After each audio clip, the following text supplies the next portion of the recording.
Okay, so this is part 3 of L.F.11, Soar of the War Ender. We tried giving p.a.w a call. That's what you're there for. Protectors of all worlds, right? But you never answered. Too busy licking your wounds from the Dane War, I suppose. When the Danes finally calmed down, they saw our planet had nothing of importance to really offer them, and soon blasted off again. But it didn't matter. The damage had been done.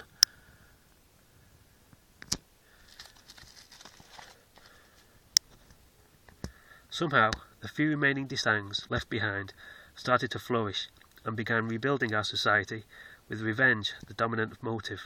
Revenge on the Danes and revenge on the race that sent them to us, you. It looked as though you were going to deny us half of that revenge when you all but wiped out the Danes yourself.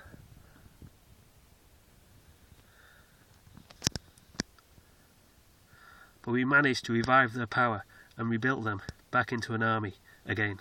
Yes, we were that strange cult who resurrected your greatest enemy. Why? You said you hated and wanted to avenge yourselves upon them. How many Danes have died in the war with you, all sent to their deaths by us? If that's not revenge, I don't know what is.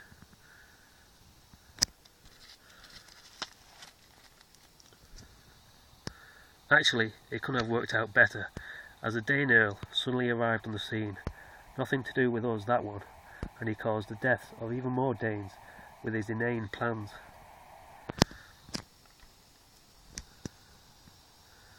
We watched from afar as our worst enemies tore into each other, without a single Desang casualty being caused. Of course, it didn't last. The Dane Earl was defeated. The Danes ultimately failed, and the time had come where we could no longer be silent soldiers in a war. We had to go to the front line ourselves.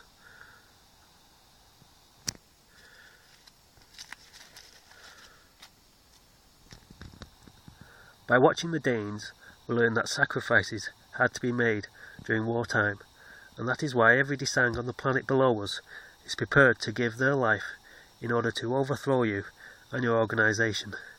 Hence the invention of our internal explosives, a surgically implanted upper hand which transforms us into the deadly rivals we once weren't.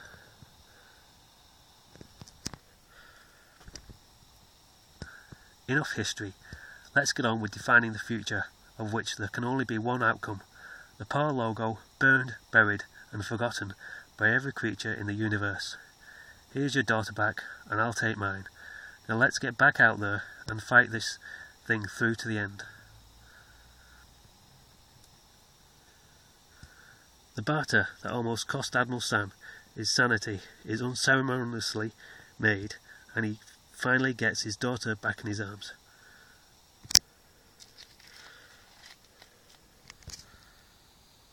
The finite Desang, along with his beloved child, refuse to be led away and find their own way out of the unsightly blue vessel.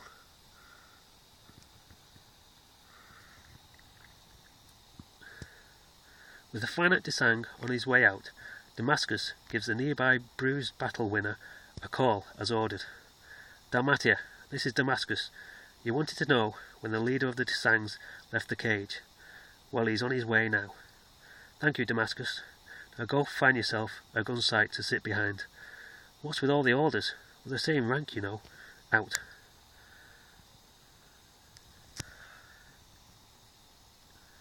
Okay, Leah.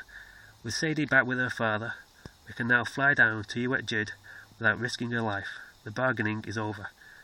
Right. All set, Rover. Dewsbury, you'll have to stay here to cover our planet dive and to protect the cage if those ships attack. You okay with that? Are you kidding? Can I start protecting now? No, only when they open fire first. With all eyes on that standoff going on over there, we should be able to sneak down to the planet without being noticed.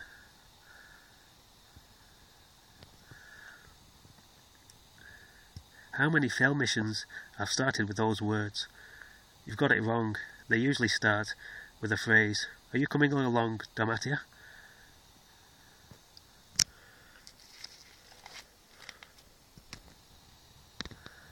Three figures soon depart from the cumbersome emerald craft and dart down to the nearby planet without, as surmised, a single shot being fired at them. Okay, gonna have to leave it there. Pick this up in part 4. See you there.